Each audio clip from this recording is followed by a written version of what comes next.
Everybody, welcome to my YouTube channel. My name is Shields McEwen, and you are watching Carolina Custom Homes with Shields. We have a special video for you today. This is part one in a series of breaking down our lot model called the Salem. Our happy customer purchased this home, so we've got to pick her up and move her to her new home. As you can see here, this is what she looked like before and during the process, and it's also pretty cool to see the crane in action. It's hard to believe, but this process only took 1 week to deconstruct the home and then 1 day of the crane to pick up the 2 boxes that this home consists of, to which then they were placed on the truck to head to their new location.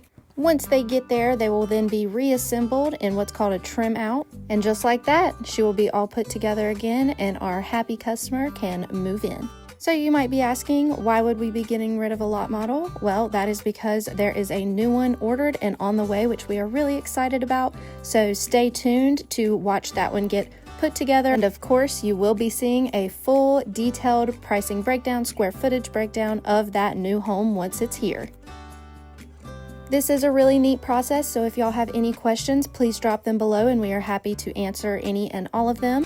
But either way, stay tuned because a new home will be sitting right here sooner rather than later. Thank you so much for watching.